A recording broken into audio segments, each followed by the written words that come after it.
juga ya Mas seputar tentang investasi, apalagi teman-teman yang mungkin masih awal-awal nih masuk ke investasi gitu kan, jadi mereka mungkin mau lebih tahu terkait dengan apa sih investasi itu, dan kemudian apa aja sih sebenarnya yang kalau kita mau investasi itu yang harus kita lakukan terlebih dahulu, mungkin seperti itu ya Mas Febiansyah ya.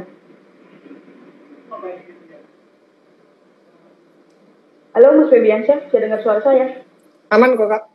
Aman ya? Baik. Clear ya Mas ya? Oke Mas, kita kan temanya malam ini investasi di umur 20-an, kenapa enggak gitu kan? Karena sekarang kalau dari data bursa aja gitu ya Mas, yang berinvestasi di pasar modal itu sekarang milenial dan generasi Z gitu yang menguasainya sekarang, investor-investor barunya. Nah, terkait hal tersebut, makanya Warta Ekonomi melalui Stories kita mau mengedukasi teman-teman nih supaya nggak mungkin kejebak di investasi yang bodong lah gitu, atau investasi yang salah gitu Mas. Jadi harus paham dulu sebenarnya investasi itu apa, dan rules-nya tuh kayak gimana sih kalau kita mau investasi begitu.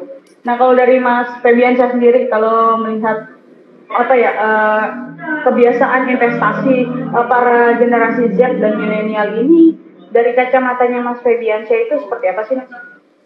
Oke, sebelumnya saya ingin mengucapkan terima kasih ya Kak Anies atas undangannya pada IG Live malam kali ini, sehingga bisa sharing-sharing nih seputar investasi. Nah, benar banget seperti yang dibilang Kak Anies bahwa ya akhir-akhir ini banyak banget yang akhirnya mulai melek dengan dunia keuangan, termasuk salah satunya yaitu investasi.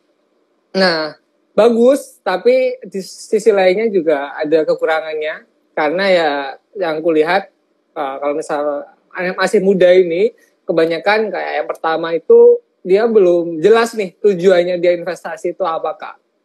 Terus yang kedua itu juga kayak ilmunya masih belum cukup, tapi udah pengen buru-buru langsung terjun, langsung pengen nyemplung di dunia investasi. Terus yang ketiga itu pada cuan oriented Kak, alias pengen pokoknya ngejar return atau keuntungan yang sebesar-besarnya, sehingga nggak apapun instrumen investasinya disikat nih. Dan bahkan banyak juga yang sampai ikut-ikutan teman, ikut-ikutan pakar yang mungkin dia udah jago, ya dia bilang beli ini aja, beli itu aja, dia cuma ngikut aja.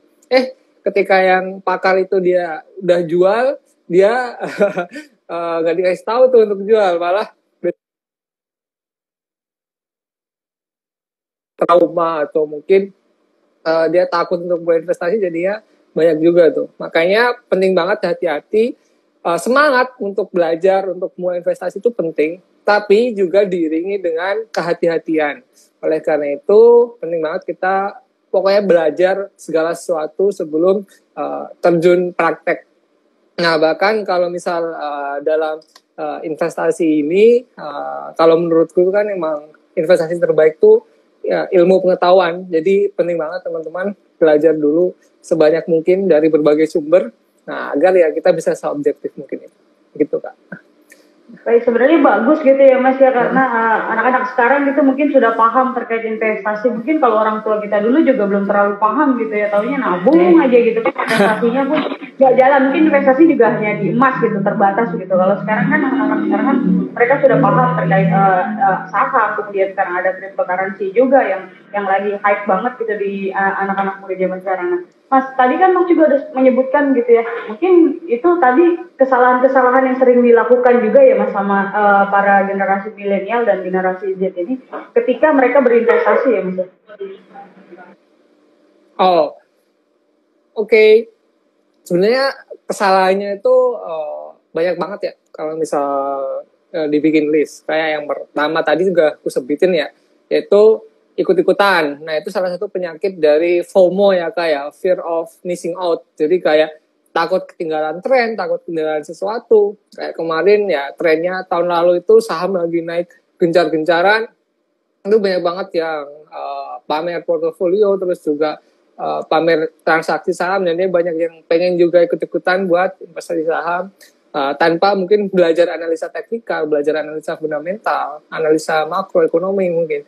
Nah, kayak gitu. Terus kesalahan yang kedua itu yaitu teman-teman biasanya kayak menyepelekan, kayak kayaknya gampang deh ini investasi di sini, tinggal jual beli, tahu-tahu sering cut loss. Padahal rumus berdagang aja kan simple ya teman-teman. Rumus berdagang kan kita beli atau kulaan istilahnya itu di harga murah, terus jual di harga yang lebih tinggi. Ibaratnya kalau pedagang kan beli ya dari petani atau dari supplier itu di harga yang murah, jual ke masyarakat di harga yang lebih tinggi. Tapi kalau investor atau mungkin trader banyak yang melakukan kesalahan tuh belinya di harga yang tinggi, jualnya di harga yang lebih murah alias cut loss gitu. Jadi teman-teman seperti kata Warren Buffett, dia bilang rule yang pertama itu jangan sampai kehilangan uang.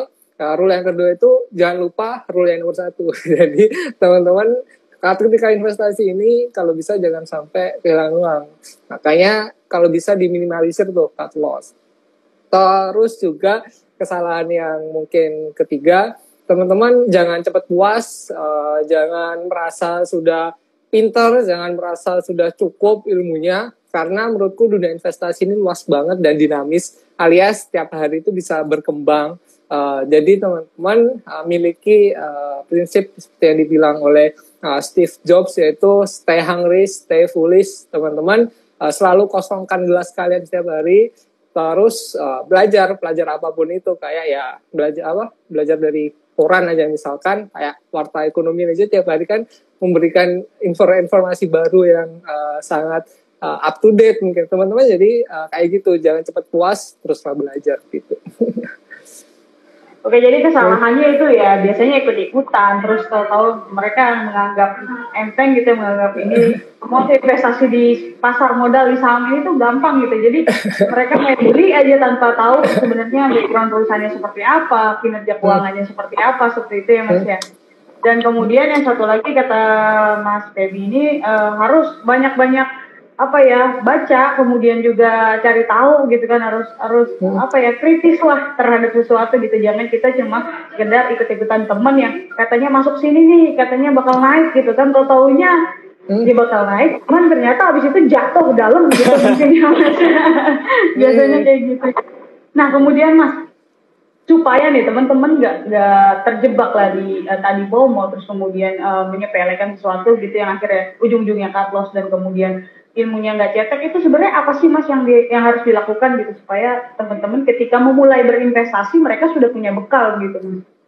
Nah, penting banget yang pertama kalian harus lakukan yaitu punya tujuan teman-teman. Ketika kita udah punya tujuan, kita udah punya prinsip, ketika udah punya tujuan kan kita akan buat perencanaan. Kalau misal dalam investasi itu saya nyebutnya investing plan, alias perencanaan dalam investasi. Jadi kita udah tahu tuh step by step apa aja yang harus kita lakukan untuk mewujudkan tujuan itu. Contohnya let's say kita pengen mengumpulkan dana pensiun dalam jangka waktu misalkan 30 tahun, karena sekarang masih umur 20-an atau mungkin 30-an. Jadi kita pengennya dalam 30 tahun lagi misalkan let's say pengen ngumpulin 3M.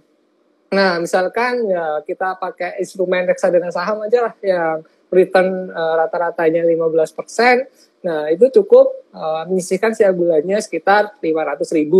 Nah jadi kayak gitu, kita tinggal fokus aja tuh sama investing plan kita, yaitu menyisihkan setiap bulannya 500.000 setiap bulannya. Jadi ya nggak usah iri, nggak usah terlalu sedih kalau misal ada temen atau orang lain yang mungkin dapat return sampai 50%, 100%. Karena ya emang tadi aja di plan kita awal aja di reksadana saham kan cuma 15%. Toh kalau misal kita dapatnya lebih dari itu, kita juga bakal seneng karena kan tujuan kita bisa lebih cepat kecapai. Tapi kalau enggak ya udah kan emang ya tujuan kita gitu. Jadi emang jangan kita menyamaratakan tujuan setiap orang. Nah, kita harus memiliki standar kita sendiri. Jadi itu penting banget dari awal kita menentukan itu investing plan. Terus teman-teman yang kedua, maaf saya potong sebentar boleh? Kalau terkait investing plan, tadi kan Mas ngomongin terkait reksadana saham gitu ya. Nah kalau untuk misalkan teman-teman mau jadi trader gitu Mas, apakah bisa juga dibuat investing plan? Dan kemudian bagaimana sih Mas caranya kalau kita membuat atau rules-nya untuk kita membuat investing plan tersebut? Oh oke. Kalau misal teman-teman yang trader pasti pendekatannya beda, yaitu biasanya kalau mereka buatnya bukan investing plan tapi ya trade plan, jadi kayak tiap hari atau mungkin tiap minggu, kan tiap trader itu punya karakteristik masing-masing ya. Ada yang scalping, ada yang day trading, ada yang mungkin swing trading. Jadi tiap orang bisa beda-beda nih tekniknya. Nah tinggal ya disesuaikan aja. Misalkan ya, tiap hari dia targetnya berapa persen, atau tiap minggu berapa persen. Nah itu bisa beda-beda disesuaikan lagi. Karena kebetulan aku bukan seorang trader, jadi belum bisa menjelaskan lebih detail. Tapi kalau misal soal investing plan, yang paling penting itu ada 3 komponen ya teman-teman. Yang pertama, komponen tujuan. Nah itu tadi, tujuan apa sih yang sebenarnya pengen kalian capai dalam hidup ini. Nah itu tujuan-tujuan itu kalau bisa dipisahkan menjadi 3 jangka waktu, berdasarkan jangka waktu. Misalkan jangka yang pendek itu antara 1 sampai 2 tahun, let's say. Terus yang jangka menengah itu bisa 2 sampai 5 tahun, terus yang jangka panjang yang di atas 5 tahun. Jadi komponen yang pertama itu tujuan, komponen yang kedua itu waktu. Nah, waktu. Terus yang ketiga yaitu nominal yang dibutuhkan untuk mewujudkan tujuan itu. Nah kan tiap orang bahkan bisa beda-beda nih nominalnya. Contohnya ketika 2 orang nih pengen punya rumah. Nah tapi si A pengen punya rumah yang kayak gini, yang misalkan di perumahan aja, terus juga yang minimalis, let's say butuh sekitar 300 sampai 400 juta. Sedangkan si B dia butuh yang rumah agak besar, terus halamannya luas, jadi butuh biaya juga pasti lebih besar, misalkan 1M atau 2M. Nah kayak gitu, kita harus menentukan kadar cukup versi kita, karena tiap orang itu bisa beda-beda. Kayak makan aja nih, aku sendiri di warteg udah seneng, udah puas. Tapi ada juga orang yang mungkin harus makan McD atau mungkin sebut merek makan, atau mungkin makan di restoran yang agak fancy baru puas. Itu kan beda-beda. Jadi penting banget di awal itu menentukan kadar cukup versi kita masing-masing. Nah, diibaratkan dalam investing plan tadi, kita juga harus menentukan kadar cukup versi kita sendiri-sendiri. Kayak ya tadi itu menentukan dana pensiun itu berapa, tiap orang itu bisa beda-beda. Jadi namanya personal finance itu emang gitu Kak, unik banget, tiap orang bisa beda-beda. Terus juga kayak target yang pengen beli rumah, pengen beli mobil, pengen ngumpulin dana haji, nah apapun itu. Nah bahkan tiap orang itu bisa beda-beda nih nentuin tujuannya. Oleh karena itu dari awal tentukan tujuan versi kalian masing-masing. Karena kan nggak mungkin ya Kak ya, kita hidup di dunia ini sebagai manusia nggak punya tujuan, nggak punya hal-hal yang ingin diwujudkan. Nggak mungkin ya kita lempeng hidup tanpa tujuan, kan nggak mungkin. Jadi penting banget di awal kita memiliki tujuan ya, agar hidup kita itu lebih bermakna, lebih bergairah, kita lebih semangat nih untuk menjalani hidup setiap harinya. Gitu Kak. Jadi yang penting dalam investing plan itu tadi ya, yang pertama tujuan ngelistin apa aja, terus yang kedua itu jangka waktunya berapa tahun, 30 tahun, 20 tahun, 10 tahun, terus yang ketiga itu nominalnya. Sebenarnya yang keempat juga ada juga nih instrumen investasi yang sudah kalian kuasai. Misalkan ya kalau misal kalian di saham, kalian bisa matok return misalkan 20% itu aja udah bagus banget, atau mungkin 25% seiring ilmu kalian naik bisa meningkat juga tuh returnnya. Atau kalau misalnya yang simple ya kayak di reksadana saham misalkan 15%, atau reksadana obligasi atau pendapatan tetap, atau reksadana pasar uang. Nah gitu, jadi itu tadi sih Kak, 4 ya berarti faktor gitu Kak. Ya, jadi 4 itu ya Mas, untuk merencanakan ya, untuk membuat investing plan-nya sendiri ya, tergantung tujuannya teman-teman, dan kemudian jangka waktunya juga berapa lama, dan kemudian tadi yang mungkin apa jenis investasinya gitu ya Mas ya. Nah kemudian Mas lanjut lagi Mas, tadi apa aja selain investing plan, apalagi berarti Mas lanjutnya Mas? Mungkin yang harus dipersiapkan oleh anak-anak muda nih selain nyiapkan investing plan dalam investasi, yaitu yang kedua kita harus memiliki prioritas atau perencanaan keuangan yang tepat dulu Kak. Karena kan kalau misal kita belajar personal finance itu ada yang namanya piramida perencanaan keuangan. Nah seperti yang kita tahu, investasi itu sebenarnya layernya ada di layer yang kedua, di level kenyamanan keuangan. Nah kita harus beresin dulu hal-hal yang dasar, yang basic dulu sebelum kita terjun ke investasi. Apa aja hal yang basic itu? Yang pertama, cash flow kita harus sehat, alias penghasilan kita itu udah harus di atas pengeluaran kita, sehingga setiap bulannya ada surplus yang bisa digunakan ya untuk investasi, untuk donasi, untuk hal-hal lain. Nah, jadi kalau misalnya dari awal aja ternyata pengeluaran kita lebih besar Kak, itu berarti kan cash flow-nya sakit. Jadi ya kalau misalnya dari awal aja cash flow-nya sakit, ya benerin dulu, jangan langsung terjun ke investasi. Terus yang kedua yang harus kita miliki yaitu dana darurat. Nah, seperti yang kita tahu kan dana darurat harus kita miliki karena untuk menghadapi situasi yang darurat agar kita nggak ngutang tuh ketika keadaan darurat. Terus yang ketiga yang harus kita miliki asuransi. Nah, karena ya kalau kita terkena musibah, jangan sampai amit-amit nih kita harus jual aset investasi kita. Nah, kalau misal lagi minus tuh kan sayang banget tuh harus dijual. Jangan sampai ya kalau misal sakit ya biarkan perusahaan asuransi yang bayar. Jadi itu Kak, yang mungkin juga jarang diketahui nih orang pemula. Biasanya mereka kalau misal pemula, dan aku sendiri bahkan dulu waktu kuliah nggak tahu tentang basic piramida keuangan gini. Jadi ya langsung asal investasi aja tanpa punya dana darurat.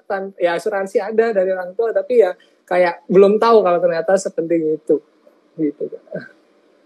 Jadi mesti pakai piramida terbaliknya tadi itu dulu ya Mas, sebelum kita mulai investasi, lihat dulu nih kita udah punya dana darurat belum, udah punya asuransi belum gitu kan, terus kemudian udah ada apa tadi asuransi, dana darurat, apa perencanaan keuangan kita sudah baik belum gitu ya Mas ya. Kalau memang sudah baik, baru kita memutuskan untuk investasi, karena investasi itu menggunakan uang yang memang benar-benar mungkin bukan uang yang kita apa ya, uang dingin, bukan uang yang kita perlu pakai untuk bayar kuliah bulan depan gitu kan. Jangan sampai kayak gitu. Iya, jangan sampai Kak bayar pakai UKT. Kalau misal untung sih is okay, tapi kalau misal rugi masa nggak lanjut kuliah gara-gara. Betul, masa jadi cuti gitu ya Mas ya. Iya. Jadi teman-teman mungkin bisa menyisihkan dari uang jajan ataupun penghasilan tambahan ketika teman-teman mencari tambahan di luar gitu, di luar misalkan sekolah atau kuliah gitu ya Mas ya. Jadi jangan sampai pakai uangnya yang panas lah, pokoknya harus benar-benar uang dingin. Dan kemudian harus juga punya perencanaan keuangan yang baik dulu, baru mulai investasi begitu ya Mas ya. Nah, kalau terkait dengan investasinya sendiri Mas, terkait dengan jenis-jenis investasinya, itu sebaiknya teman-teman itu kita kan harus menemukan yang cocok gitu ya Mas, yang mana nih yang cocok sama kita jenis investasinya, dan itu caranya gimana Mas? Apakah kita harus melakukan apa ya, biasanya kan ada tuh kita tuh investornya investor yang konservatif kah atau agresif kah? Kalau itu teman-teman bisa melakukannya di mana dan seperti apa sih Mas caranya supaya tahu kita itu jenis investor yang seperti apa? Oke, nah seperti yang dibilang Kak Anis, benar banget. Cara yang pertama yaitu kalian bisa melakukan yang namanya tes atau profil risk test atau menentukan profil resiko kalian. Karena kan tiap orang bisa beda-beda nih profil resiko. Ada orang yang konservatif, ada yang moderat, ada yang agresif. Kalau yang konservatif nih biasanya tipikal orang-orang yang dia nggak bisa nih kalau misal berinvestasi di instrumen yang berisiko. Alias kalau misal investasi di saham yang mungkin sebenarnya lagi floating loss, misalkan baru minus 2% aja, ini bisa deg-degan, terus langsung susah tidur, langsung kepikiran, langsung stres. Nah, mending kalian hindari deh instrumen yang high risk. Mending kalian pilih yang instrumen yang low risk, kayak ya obligasi yang udah dijamin oleh negara, atau mungkin misalkan di deposito, atau ya instrumen yang low risk kayak reksadana pasar uang itu juga bisa. Terus kalau selanjutnya ada juga yang moderat, ini di tengah-tengah, kayak ya kalian bisa pilih kayak reksadana pendapatan tetap atau reksadana campuran. Terus tapi kalau misalnya yang agresif, ini tipikal orang-orang yang sanggup menahan resiko atau menanggung resiko. Jadi kayak nggak apa-apa lah ya, kalau misalnya lagi turun nih, toh juga yang aku beli ini perusahaannya bagus, benar-benar bagus, di masa depan ini bakal naik nih jauh dari harga sekarang. Nah, dia bahkan kalau misal cuman investasi di returnnya kecil-kecil kurang menantang nih.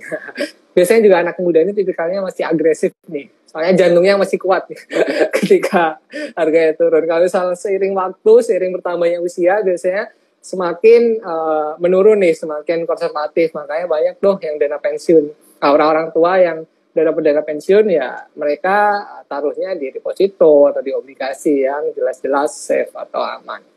Nah, kalian bisa melakukan tes profil resiko ini di website, tinggal ketik aja di Google tes profil resiko, atau mungkin kalian mulai investasi atau di aplikasi aplikasi kayak boleh sebut nggak sih ya, kayak aplikasi reksadana atau aplikasi saham biasanya ada juga yang menyediakan profil resiko tes. Tapi kalau misalnya waktu biasanya lebih dari itu untuk menentukan instrumen investasinya Kak, karena aku pakai pendekatan investing plan tadi itu. Nah, dari data-data keempat data yang aku kumpulin tadi, nah aku bisa menentukan tuh instrumen apa yang paling cocok buat seseorang. Contohnya ketika tujuannya itu buat jangka pendek, sedangkan dia pengetahuan instrumen investasinya juga masih minim, maka saranku biasanya di reksadana pasar uang. Sebaliknya ketika tujuannya itu lebih ke jangka panjang, terus juga dia juga masih belajar, misalkan aku sarannya di reksadana saham, ya aku ya itu kayak ngumpulin dana pensiun tadi, ngumpulnya biasanya di reksadana saham gitu Kak. Nah bahkan kalau misal dua orang nih tujuannya sama-sama pengen punya rumah tapi jangka waktunya beda, meskipun nominalnya sama nih, ya aku bisa nyarain instrumen investasinya juga beda. Jadi gitu, sangat personal. Gitu Kak. Jadi bisa dicoba dua cara yang tadi ya Mas ya.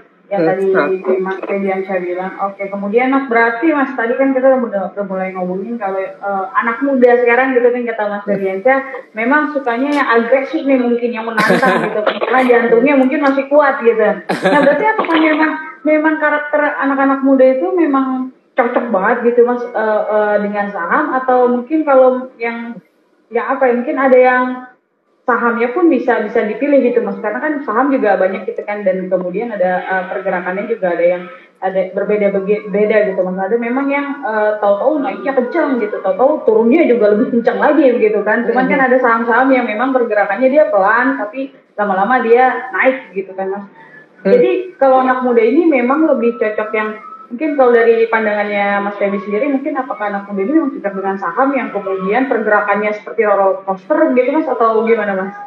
Nah, itu balik lagi Kak. Nah, dalam agresif pun ada tingkatan-tingkatannya lagi. Ada yang ya agresif tapi santai, ada juga yang agresif banget. Kalau sama aku sih sebenarnya agresif karena ya udah mulai di saham, tapi aku sendiri lebih suka ya saham-saham yang blue chip, yang mungkin fundamental perusahaannya bagus, yang meskipun harganya sekarang sedang turun atau mungkin masih dihargai rendah oleh pasar, aku biasanya masuk. Nah, tapi kalau ada juga yang tipikal trader nih, biasanya dia lebih suka di saham yang lebih volatile, yang kenaikannya lebih drastis nih setiap harinya, fluktuasinya itu lebih tinggi. Nah, biasanya ada juga orang-orang yang suka di saham gorengan tuh ya namanya kan. Nah, itu ada juga. Makanya balik lagi nih, kamu tipikalnya kayak gimana, kamu nyamannya itu kayak gimana. Karena menurutku investasi itu yang paling penting tuh, yang paling membuat kita nyaman menjalaninya, yang bikin kita enjoy. Investasi itu nggak bisa dipaksakan, kamu harus di instrumennya A, instrumen B, instrumen C, enggak. Yang penting kalian itu bisa konsisten, bisa nyaman berinvestasi secara rutin dan konsisten. Karena percuma kalau misal didikte kamu harus di saham ini, kamu di saham itu, tapi kalau misal kitanya nggak nyaman, kitanya jadi kepikiran, jadi stres, ya kan buat apa investasi itu, mending uangnya dipakai buat bisnis sendiri yang mungkin kita paham nih ilmunya. Oleh karena itu ya itu aku sendiri lebih pilih ya milih saham perusahaan yang fundamentalnya bagus, bahkan produknya tiap hari ku pakai ini. Jadi ya benar-benar aku udah tahu nih perusahaan ini bagus, terus juga ketika krisis aja bisa survive, krisis 98, krisis 2008, krisis pandemi kemarin 2020, bahkan ketika sedang krisis pun masih bisa mencetak laba. Menurutku ini perusahaan yang bagus dan di masa depan ya kemungkinan naiknya lebih tinggi tuh daripada mungkin yang saham-saham perusahaan yang mohon maaf kurang jelas nih gitu kan. Cuman jadi pertanyaan tadi Mas bilang kalau perusahaan yang fundamentalnya bagus gitu kan mereka masih tetap tumbuh. Cuman kalau dilihat kan harga sahamnya gitu ya, maksudnya jadi pertanyaan sekarang itu perusahaan-perusahaan besar itu harga sahamnya malah turun gitu kan dibanding sebelum-sebelumnya gitu. Nah, apakah memang masih tetap cocok untuk jadi pilihan investasi teman-teman milenial dan generasi Z kah? Atau memang lebih baik kalau memang mau lebih aman lagi mendingan di reksadana aja deh biar manajer investasi aja yang mengelola dana kalian gitu. Oke, nah kalau misal kalian memang tertarik dalam dunia keuangan, kalian suka ngulik laporan keuangan, kalian belajar ekonomi, kalian juga emang seneng nih tentang saham ini, menurutku mending langsung terjun ke saham. Tapi kalau misal kalian nggak punya waktu, terus juga kalian sebenarnya nggak tertarik amat tentang investasi, tapi sebenarnya masih pengen buat investasi, nah kalian bisa pilih reksadana saham. Tinggal pilih aja tuh dari berbagai manajer investasi dan produk reksadana saham yang terbaik versi kalian. Nah, itu bisa beda lagi tentunya. Nah, tapi kalau misal dalam penentuan saham, karena aku sendiri investor, terus aku penganut value investing. Nah, aku melihat harga itu bukan mencerminkan nilai dari perusahaan yang sesungguhnya, Kak. Alias ketika harga saham rendah, bukan berarti perusahaan ini jelek. Sebaliknya, ketika ada harga saham naik gila-gilaan, bukan berarti ini perusahaannya bagus. Jadi ya untuk menentukan perusahaan ini nilai wajarnya gimana, nah itu ada beberapa pendekatan dalam teknik valuation atau penilaian. Itu sebenarnya banyak pendekatan lah ya. Ada yang pakai discounted cash flow, atau mungkin kalian pakai relative value, relative valuation, kayak kalian bandingin price earning ratio, price to book value. Nah, gitu teman-teman. Jadi ya kita itu melihat harga, balik lagi, itu bukan nilai yang sesungguhnya. Nilai sesungguhnya itu gimana? Itu namanya nilai intrinsik. Nilai intrinsik itu bergeraknya itu nggak sefluktuatif harga, teman-teman. Dia itu emang bisa naik, bisa turun, tapi sangat tidak alias ya kadang stabil, kadang turun. Tapi itu bisa dihitung. Sebaliknya kalau harga itu biasanya tidak mencerminkan nilai, karena kadang itu naik, kadang turun, karena terpengaruh oleh berbagai faktor. Salah satunya ya faktor permintaan atau penawaran, terus juga ada sentimen positif atau negatif, sehingga padahal ini perusahaannya fundamentalnya bagus, tapi karena dinilai pasar banyak yang menjual saham jadi turun. Atau mungkin karena pandemi kemarin ini aja, banyak banget harga-harga saham itu rontok, bahkan perusahaan-perusahaan yang bagus. Nah itu bahkan kalau misal kalian nggak belajar valuation alias penilaian aja, udah bisa beli di harga murah, teman-teman, di tahun 2020 itu. Banyak yang terdiskon harganya. Jadi di pasar modal ini, terutama di saham, itu ada perusahaan-perusahaan yang ibaratnya itu kayak Ferrari yang dihargai kayak bajai. Ada juga yang perusahaan itu ibaratnya kayak bajai tapi dihargai Ferrari, teman-teman. Nah, jadi menariknya belajar tentang saham, tentang analisis laporan keuangan. Nah, itu kayak gitu, teman-teman. Kita harus mencari mutiara di tengah-tengah tumpukan jerami, ibaratnya gitu.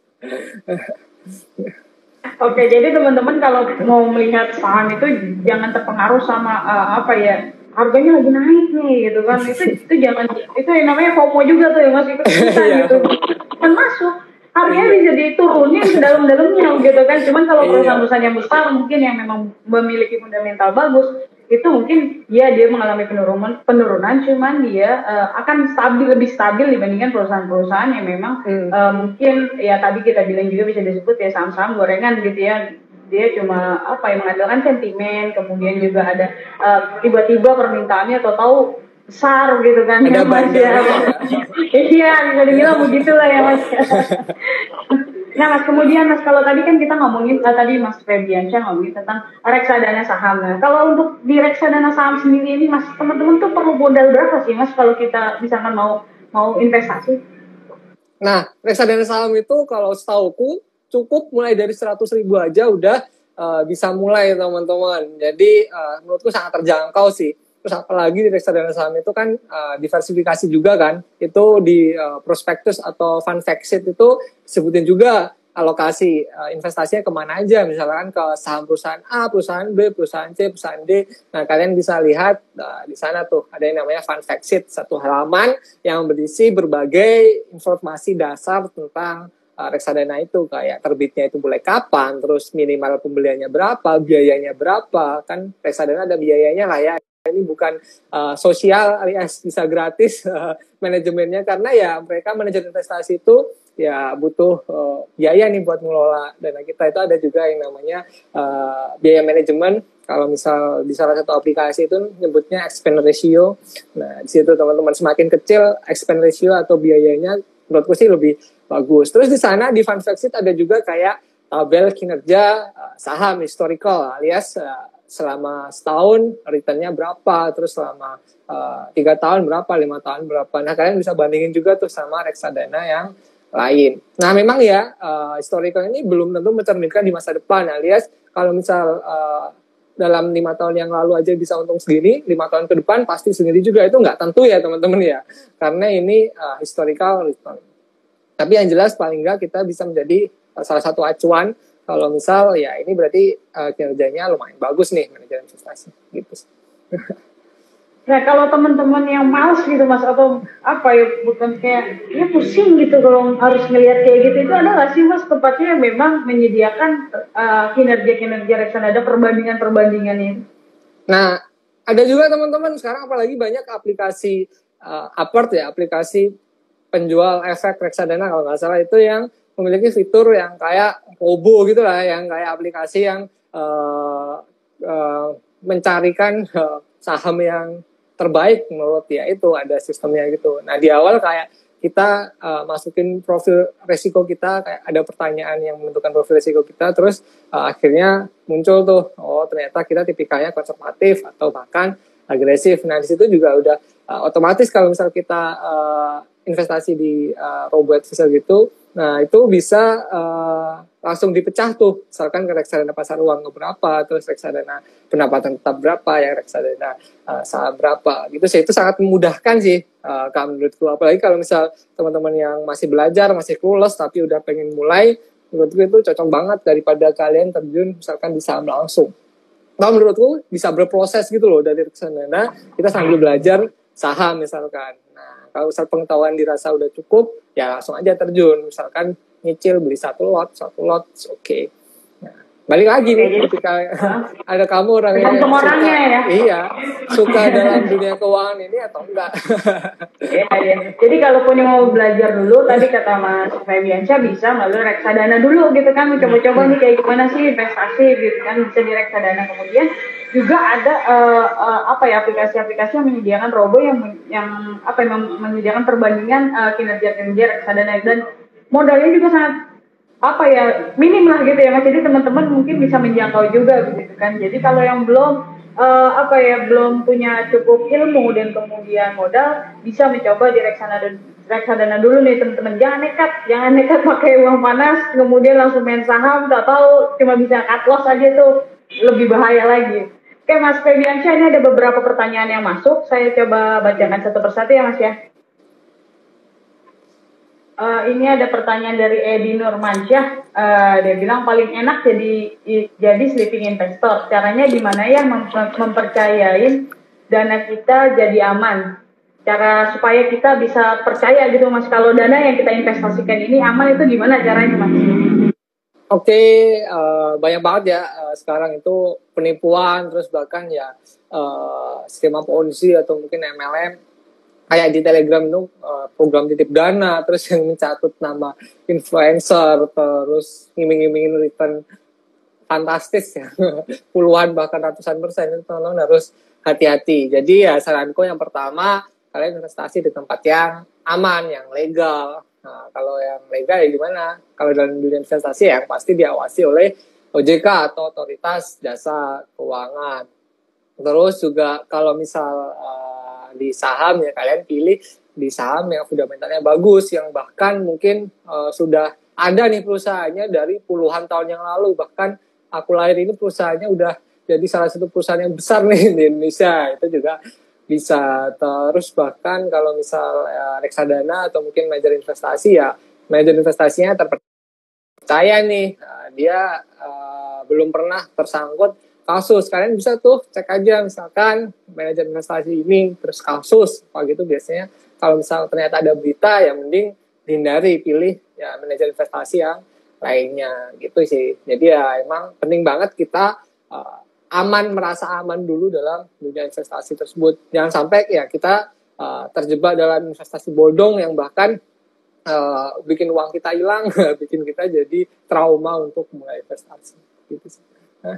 Ujung-ujungnya tetap balik lagi, teman-teman harus banyak-banyak riset begitu ya mas, ketika mau mulai investasi. Hanya tempatnya, nggak cuma terkait bagaimana caranya, cuma tempat untuk berinvestasinya pun teman-teman harus coba riset dulu seperti apa. Apakah memang sudah ada izin dari OJK gitu. Mungkin kalau sudah ada izin dari OJK juga mungkin sudah lebih aman dibandingkan yang belum ada begitu ya mas ya. Makanya membaca itu menurutku penting banget kak. Dalam Islam Iya, aja kan betul. ayat yang pertama aja kan Iqra kan. Jadi emang kita harus semangat membaca dan belajar. Jangan Betul, betul. ikut-ikutan. Jangan malas membaca, Jangan jangan cuma malas. ikut. Iya.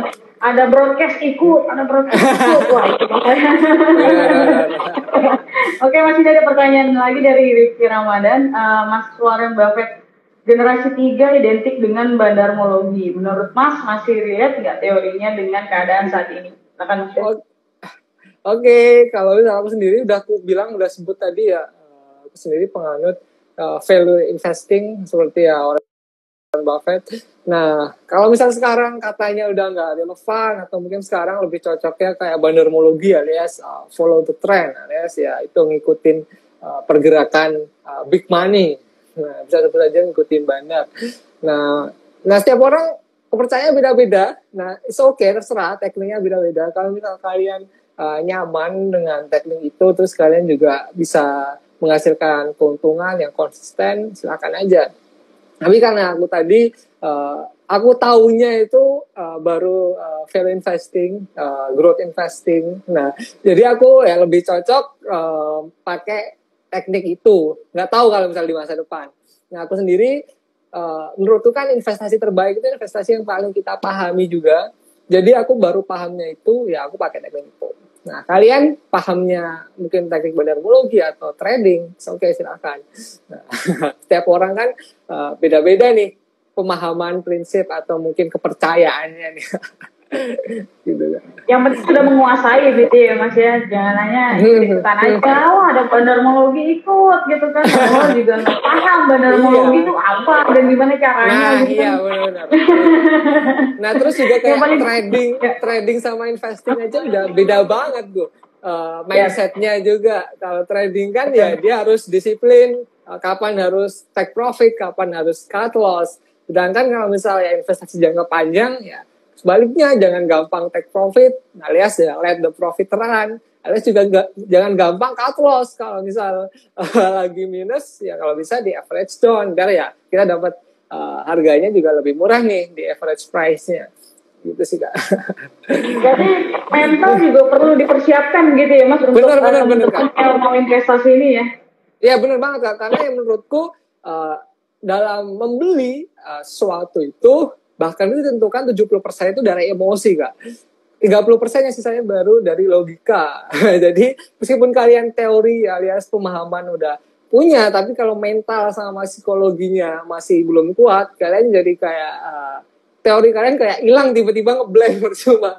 Jadi ya gitu penting banget kita juga melatih mental dan psikologi di pasar ini. Makanya penting banget kita mulai investasi itu lebih awal lebih baik, apalagi masih muda ini lebih baik biar ya kita ngerasain gagal, kita pernah jatuh itu dihabisin lah jatah gagalnya pokoknya waktu masih muda ini.